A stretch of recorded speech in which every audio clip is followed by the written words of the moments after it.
دخلوا الجنة. وأحد أسباب سعادة أهل الجنة إن هم حاسين بالقبول، هم مترحب بيهم في الجنة. وصل لهم الشعور ده لما شافوا الجنة قد إيه متجهزة، وأزلفت الجنة للمتقين غير بعيد. طول عمر الجنة قريبة من عباد الله الصالحين المتخلقين بأخلاق الرحمن، المحبين لسيدنا محمد عليه الصلاة والسلام، العايشين بأخلاقه، أعداء الشيطان. هؤلاء الناس دخلوا شعروا بالقبول. أول ما دخلوا لقوا فيها عين جارية، فيها سرر مرفوعة. انت في الجنة قاعد على سرير عامل زي بساط الريح بيطير بيك مرفوع عن أرض الجنة، أي مكان تروح في طرفة عين يكون طاير بيك في سماء الجنة. فيها عين جارية، فيها سرر مرفوعة وأكواب موضوعة. أول ما دخلت لقيت الكوبايات محطوطة كأن العزومة مستنياك ومليانة على آخرها، وأكواب موضوعة ونمارق مصفوفة. النمارق هي المخدات، عارف الشلت محطوطة في مكانها عشان تقعد، كأن الجنة مستنية في عزومة. من زمان وربنا بيكلم الجنة عننا، من زمان وربنا بيجهز الجنة عشاننا، من زمان والملائكة بتبني في الجنة. فيها سرر مرفوعة وأكواب موضوعة ونمارق مصفوفة وزرابي مبثوثة. يعني السجاجيد محطوطة في كل حتة عشان حضرتك تمشي على سجاجيد الجنة.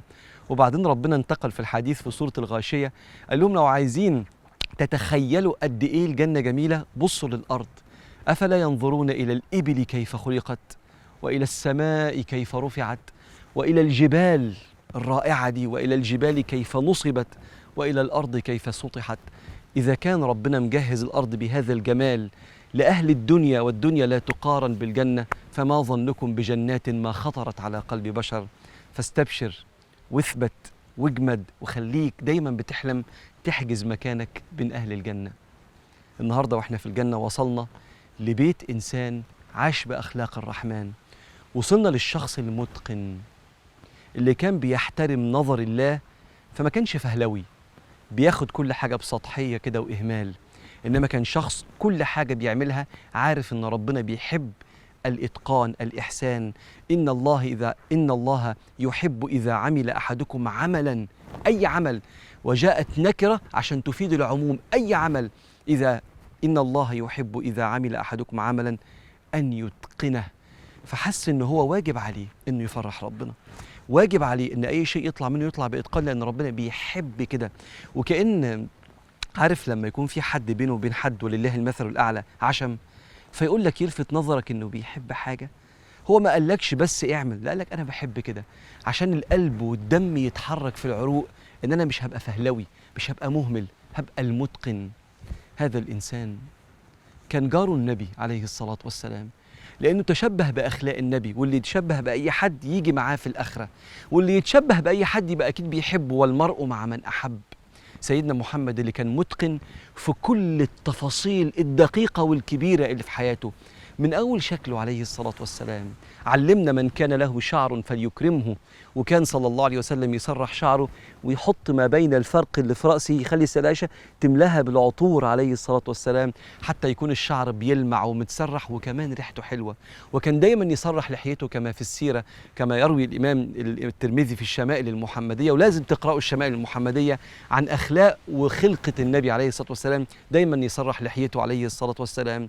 ممكن ما يكونش بيلبس أغلى لبس، لكن لبسه دايما في أشيك وأبهى وأكثره عطرا. كان الصحابة يسلموا على سيدنا محمد فيقولوا نشم الإيد ريحة كأنه بات في جؤنة عطر، أكنه حاطط إيديه صلى الله عليه وسلم بايت حاطط إيديه في الشوال أو في الإزازة بتاعة العطر طول الليل من كتر جمال ريحة النبي عليه الصلاة والسلام. ده على مستوى الشكل. على مستوى التجارة اشتهر في مكة بأنه الصادق الأمين المتقن صلى الله عليه وسلم الماهر بالتجارة، حتى طلبت خديجة أغنى أغنياء مكة إن هو اللي يمسك لها التجارة بتاعتها عليه الصلاة والسلام. اتفرج على النبي عليه الصلاة والسلام وهو بيراسل الملوك، قد إيه شياكة والبروتوكول اللي بيتكتب عليه الصلاة والسلام في الرسائل اللي بتتبعت لملوك العالم، عشان الكل لازم يبقى عارف ان تعاملاتنا الدولية وشكل النبي عليه الصلاة والسلام ومعاملاته الاجتماعية كل حاجة متقنة، مفيش حاجة بتتاخد بالفهلوة أبدا في ديننا يا جماعة. حتى وهو قاعد كان يوزع نظراته على اللي حواليه.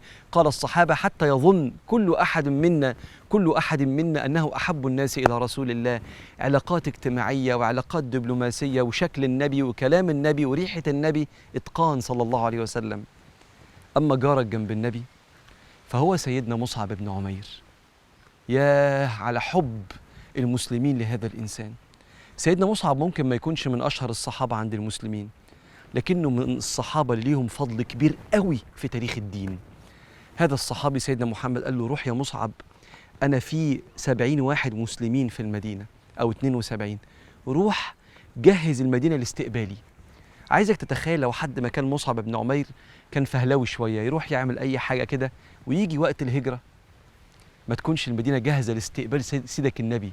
سيدنا مصعب كان شخص متقن، راح ما في بيت إلا ودخله، ما في بيت إلا وأسلم أغلبه، حتى أن النبي هاجر بعدها بسنين قليلة جدا أو شهور قليلة جدا، وإذا كل المدينة طلع البدر علينا، القمر جه صلى الله عليه وسلم. هو إزاي قلوبهم اتغيرت؟ في واحد كان مركز، في واحد كان بيدي، وده تعريف الشخص المتقن: الإنسان الذي يبذل قصارى جهده وقصارى تركيزه في كل ما يعمل، جهد وتركيز في كل شيء عشان يطلع في أبهى صورة تعرض على الرحمن الرحيم. سيب الحرام ده وابعدنا عنه، سيب الحرام أصل الحلال حلو الحلال. ولو نزلنا من جنة المتقن لدنيا المتقن، يا ترى عملت ايه في الصراع الشيطاني؟ الشيطان اللي عايز يلبسنا بالصفات اللي تفسد في الأرض. ولو خدت بالك أنا النهاردة مش هقولك إن الشيطان هيديك صفة من صفاته، مع إن في كل حلقاتنا بنقول إن الصفات السيئة هي صفات الشيطان، لكن الشيطان مش فهلاوي يا جماعة. الشيطان النهاردة العكس، الشيطان متقن، متقن وعارف إن الإتقان هو سر النجاح، متقن وعارف إن الإتقان هو سر البناء. علشان كده الشيطان عايز ينزع مننا الإتقان ويلبسنا بالفهلوة والإهمال. يا رب أنا استنجدت بيك من نفسي، من كل شيطان راجي.